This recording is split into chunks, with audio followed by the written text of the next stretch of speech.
السلام عليكم. لا تنسوا الاعجاب بالفيديو والاشتراك في القناة تشجيعا لنا لنستمر بنشر المزيد إن شاء الله. فارس المذيع في قناة الأهلي وبرنامج خط أحمر بيعلق على الماتش بعد فوز الأهلي برباعية ساحقة مقابل هدف وحيد على الاتحاد السكندري. عمر كمال لعب ماتشين في الدوري مع الأهلي كظهير أيمن وظهير أيسر. في الماتشين أخد رجل المباراة. بيان نادي الزمالك واضح تأثيره على مستوى الحكام، كان مثالي جدا. شكرا للزمالك وشكرا لحسن تعاونكم معنا. الواحد مستغرب التحكيم والله، دي نزاهة اوفر. تامر صقر المقدم بتاع مباراة الأهلي كان بيقول في ماتش الزمالك السابق مع سموحة في نهاية المباراة، قال إن الزمالك يغرق أمام الموج الأزرق. والنهاردة في ماتش الأهلي والاتحاد قال طوفان الأهلي يضرب الاتحاد. ولد لما أقول عمر كمال لاعب من قماشة تانية بصوت ميمي الشربيني يبقى تسمع كلامي. حد يجيب لنا مصباح سحري نرجع بيه عمر كمال صغير. هفضل اقول ان رضا سليم لاعب كبير وعنده امكانيات محتاج يتم استغلالها في الاهلي.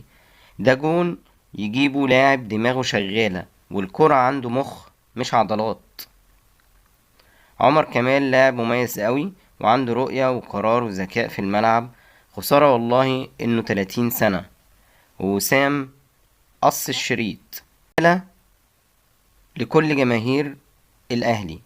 مفيش مجال بصراحة إننا ندور دلوقتي على نص الكوباية الفاضي عشان لاعب أو تغييرة أو تصريح ونسيب نص الكوباية المليان. دي رفاهية أوفر في اللحظة دي. كولر لازم دلوقتي كله يسنده، ما ينفعش ننتقد فيه أي حاجة دلوقتي. لازم تدي لنفسك الثقة وتستغل إنك كسبان آخر 3 ماتشات في الدوري، مسجل في ال3 ماتشات 9 أهداف في الوقت اللي كنت بتضيع فيه الدوري مع مدربين غير كولر، وكان المبدأ بيبقى ضحيت بالدوري عشان أفريقيا تعيش. كولر مش هيلاعب 30 لعيب.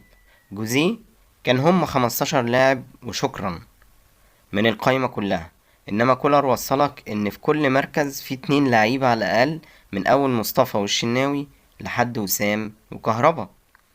الزمالك خسران من سموحة واكل على كورة في الملعب وجمهوره قال المهم الكونفدرالية. الترجي ما استحملش ضغط الماتشات زيك فرجع بعد صن داونز وتعادل مع الصفاقسي وخسر من الملعب التونسي، ومع ذلك جمهوره بيقول نمسك نفسنا وما تفكش مننا قبل الأهلي. فنتك كده على العقل. الله يخليكم.